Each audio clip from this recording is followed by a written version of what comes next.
সবাইকে শুভ সন্ধ্যা। সবাই কেমন আছেন? আশা করি সবাই ভালো আছেন।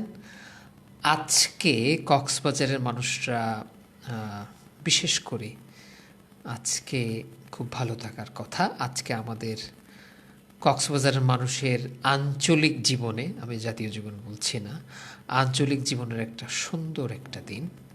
কারণ আমাদের বহু শত বছরের কাঙ্ক্ষিত স্বপ্ন আজকে পূরণ হতে চলেছে।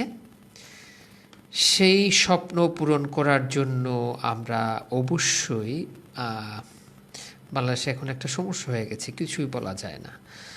আমি দেশের একজন নাগরিক হিসেবে মাননীয় প্রধানমন্ত্রী শেখ হাসিনাকে ধন্যবাদ জানাই।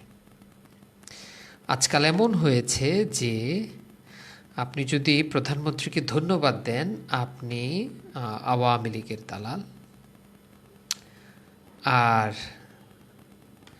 এবং আপনি সেই অনেক কিছু, যা হোক, সব কিছু ভুলে সব কিছুকে একপাশে ফেলে আমি মাননীয় প্রধানমন্ত্রী শেখ হাসিনার প্রতি আন্তরিক কৃতজ্ঞতা ও ধন্যবাদ জানাচ্ছি।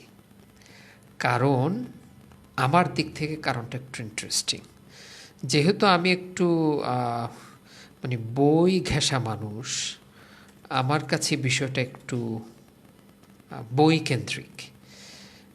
যখন আমরা প্রথম রেল শব্দটা শুনি, তখন আমরা ক্লাস 1, 2, 3-তে পড়ি এবং সেই বিখ্যাত কবিতা ঝকঝকা ঝক, ট্রেন চলেছে, ট্রেনের বাড়ি কই, ট্রেন চলেছে, ট্রেন চলেছে, ট্রেনের বাড়ি কই।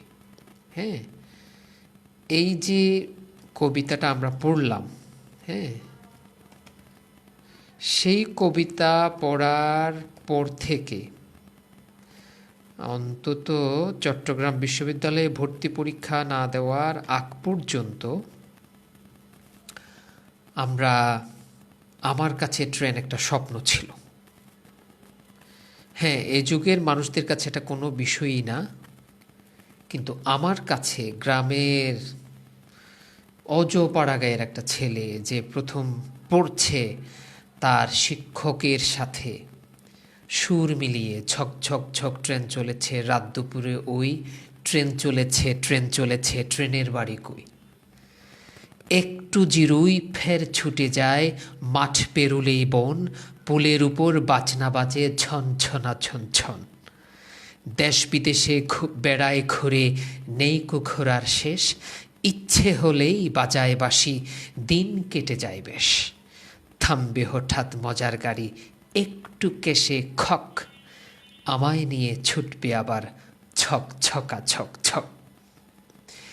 এমন ঝরঝরে একটা কবিতা যখন শিক্ষকদের সামনে আমরা গান করে গাইতাম, কিংবা আমরা আবৃত্তি করতাম, কিংবা আমাদের জারি গানের সময় শুরু গলায় রুমাল ঝুলিয়ে এভাবে রুমাল ওয়েভিং করে গাইতাম, তখন ট্রেন বা রেল লাইন বা রেলগাড়ি বা ট্রেন আমাদের কাছে একটা স্বপ্ন ছিল। এবং সেই স্বপ্ন কিন্তু আপনার সত্য হতে অনেক সময় লেগেছে। অনেক সময় বলতে আসলেই অনেক সময়। কারণ সেই উচ্চ বিদ্যালয় জীবন থেকে শুরু করে কলেজ জীবন পর্যন্ত আমরা ট্রেনের শুধু স্বপ্নই দেখে গেছি।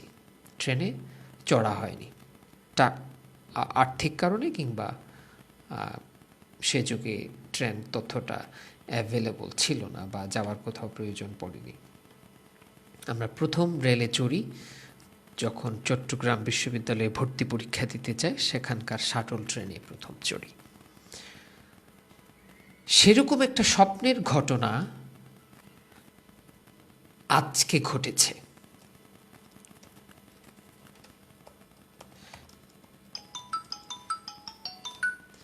এবং সেই ঘটনা হচ্ছে কক্সবাজারে রেললাইন চালু হয়েছে। আমি যদি শুধুমাত্র ভারতে রেললাইন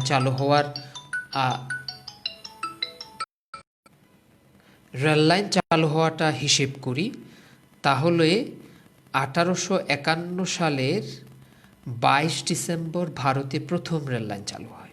আমি আবার বলছি, ভারতে প্রথম রেললাইন চালু হয় 1851 সালের 22 ডিসেম্বর। আমরা যদি সেখান থেকে হিসেব করি, 1851 থেকে 1951 100 বছর, 1951 থেকে 2001 150 বছর, 2001 থেকে 2023 22 বছর। 172 বছর পর আমরা রেল পাচ্ছি ভারতে প্রথম ট্রেন চালু হওয়ার পর। আচ্ছা, এবার আমি একটু ঘেটে বার করি যে বিশ্বের প্রথম ট্রেন কোথায় চালু হয়। আর বিশ্বের প্রথম ট্রেন চালু হয় 1825 সালের 27 সেপ্টেম্বর ইংল্যান্ডে জর্জ স্টিফেন্স নামক এক ব্যক্তির প্রচেষ্টায়। আর সেখান থেকে যদি হিসেব করি, ঠিক 198 বছর পর আমরা রেললাইন পেতে চলেছি। তাহলে পৃথিবীতে রেললাইন চালু হওয়ার 198 বছর পর এবং ভারতে রেললাইন চালু হওয়ার 172 বছর পর আমরা রেললাইন পেতে চলেছি। এটা আমাদের জন্য নিঃসন্দেহে একটা সুখবর। এখন এটার সুফলগুলো কি? 1 নাম্বার, আমরা আরও বেশি করে সারা বাংলাদেশের সাথে কানেক্টেড হব এবং আমরা আমাদের পর্যটন সম্ভাবনা বেড়ে যাবে।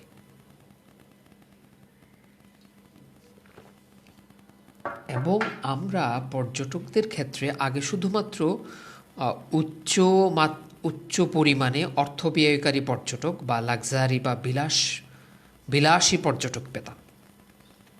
এখন আমরা আপনার বিলাসী পর্যটকের পাশাপাশি আমরা কিন্তু সাধারণ পর্যটকও পাবো, যারা বাজেট করে আসতে হয়, মানে বাজেটেড পর্যটক আর কি। হ্যাঁ, আমরা কিন্তু এখন তাদেরকেও পাব। তাহলে এবং এর ফলে যেটা হবে, আমাদের পর্যটক ব্যবসার সাথে যারা জড়িত রয়েছে তারা এখন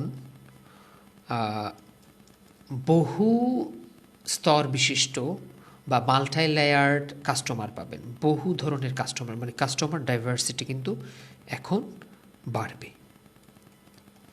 এবং আপনারা জানেন যে কাস্টমার ডাইভার্সিটি যত বাড়ে তত কিন্তু আমাদের ইউনিট সেল বেড়ে যায়।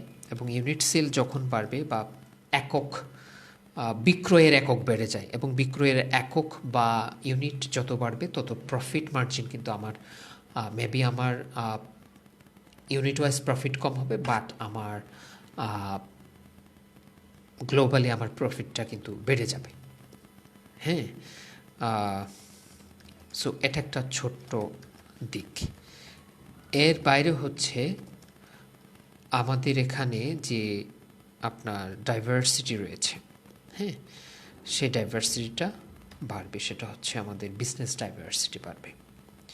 একই সাথে এখানে বহু ধরনের মানুষ আসার ফলে আমাদের এখানে একটা নতুন একটা মাল্টি কালচারাল একটা হাব তৈরি হবে, where people from every part of the country will be showing up, and they will exchange their culture, their food habit, their everything, and I think that will give us a chance to celebrate the real multiculturalism. এবং এর পাশাপাশি যেটা হবে সেটা হচ্ছে যে এখানে employment generation হবে। এবং এমপ্লয়মেন্ট জেনারেশন যখন হয় তখন আপনারা জানেন যে আমাদের সোশিও কালচারাল যে একটা কাইন্ড অফ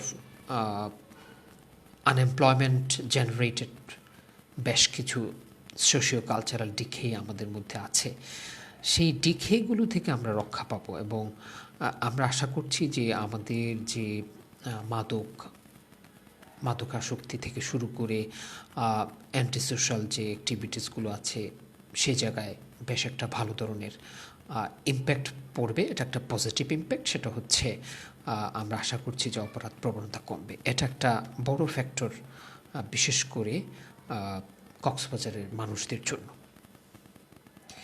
এর পাশাপাশি হচ্ছে আমরা যখন গুডস ফ্লো বাড়বে, বিভিন্ন পণ্যদ্রব্যের প্রবাহ বাংলাদেশের বিভিন্ন অঞ্চল থেকে যখন বাড়বে, এর ফলে আমরা কিন্তু আহ, আমাদের যে লজিস্টিক সাপ্লাই চেইন আছে, সেই সাপ্লাই চেইনে একটা পজিটিভ ইম্প্যাক্ট পড়বে, বিশেষ করে দ্রব্যমূল্যের কাঁচা শাকসবজি এবং অন্যান্য তেলবীজ সহ অন্যান্য ক্ষেত্রে কিন্তু একটা মূল্যের ক্ষেত্রে একটা প্রভাব পড়বে। এর বাইরে হচ্ছে আমরা আমাদের যে ইন্ডিজিনাস প্রোডাক্টগুলো রয়েছে সেগুলো মার্কেটিংয়ে আমরা একটা সুযোগ পাবো, যে the door is open so we can reach more markets and people can get in to the market easily and they can also get out from the market easily. It means that you can go up and down because you have the train and you can go easily with less cost and you can come down again. এর বাইরে হচ্ছে আমাদের there is a very clear proposition and clear indication that আমাদের business diversification হবে। এর পাশাপাশি আমাদের যে গ্রোয়িং ইন্ডাস্ট্রি, এই ইন্ডাস্ট্রির রিচ বাড়বে অ্যান্ড অলসো আই থিঙ্ক আমরা now we can dream to build more industries like from governments to other industries because সেই সম্ভাবনাটা আমাদের রয়েছে। আমাদের অনেকগুলো নদী রয়েছে, যে নদী অববাহিকাগুলোতে আমরা we can think of industries, and as the train is here so we can connect with the nearby port which is Chittagong port very easily, কারণ ওখানে বঙ্গবন্ধু টানেল হয়ে গেছে। So it's also another good news that we can have the opportunity to enter into the big market. এর বাইরে আমাদের যে গভীর সমুদ্র বন্দরগুলো হলো, এই গভীর সমুদ্র বন্দরগুলোর মালামাল আনা নেওয়ার ক্ষেত্রেও কিন্তু আমাদের একটা ভালো অবস্থান তৈরি হবে এবং সেখান থেকেও কিন্তু আমাদের এতদ অঞ্চলের মানুষ লাভবান হবে। নাও কিছু বিষয়, কিছু রেড ফ্ল্যাগ আমাকে তুলতে হয়, বিকজ আমরা যখন এরকম ডেভেলপমেন্টগুলো দেখি আমরা really we are thrilled, we are very happy, but আমাদের একটা জিনিস স্পেসিফিক্যালি মনে রাখতে হবে, সেটা হচ্ছে যে এমপ্লয়মেন্ট জেনারেশনের ক্ষেত্রে যেন সেটা লোকালাইজেশন হয়, ইন্ডাস্ট্রিয়ালাইজেশনের ক্ষেত্রেও যেন লোকালাইজেশন হয়, কারণ আমরা যারা লোকাল পিপল রয়েছি আমাদের যে নলেজ, যে এক্সপার্টাইজ এবং অ্যাট দ্য সেম টাইম আমাদের যে রাইটস অ্যাট উই আর ল্যান্ডসন অফ দিস এরিয়া, সেই জিনিসটার দিকে খেয়াল রাখতে হবে। এবং আমাদের রাজনৈতিক নেতাদের কাছে আমার রিকোয়েস্ট থাকবে তারা যেন এই বিষয়টা খেয়াল রাখেন। আর দিন শেষে আমরা অবশ্যই মাননীয় প্রধানমন্ত্রীর কাছে কৃতজ্ঞ এরকম একটি সুন্দর জিনিস উপহার দেওয়ার জন্য, ওনার এই পূর্বের ক্ষমতা শেষ হওয়ার আগে, which is a very good news for all of us, and I think it's an opportunity to thank her and to say her that wish her good luck, and I hope she will come back again with the support of people, and she will have the opportunity to serve us again. আমরা অবশ্যই তার জন্য good luck করব, আমরা তার জন্য best wish করব এবং অবশ্যই আমরা এটা খেয়াল রাখবো যে এই উন্নয়নের অংশীদার চট্টগ্রামের জনগণ, কক্সবাজারের জনগণ এই উন্নয়নের অংশীদার হচ্ছে। এটা যেন বাইরে থেকে এসে মানুষ এটা দখল করে না নেয়, এই জিনিসটা আমাদেরকে বিশেষভাবে নজর দিতে হবে। সবাই ভালো থাকুন, সুস্থ থাকুন, অনেক ধন্যবাদ, শুভরাত্রি।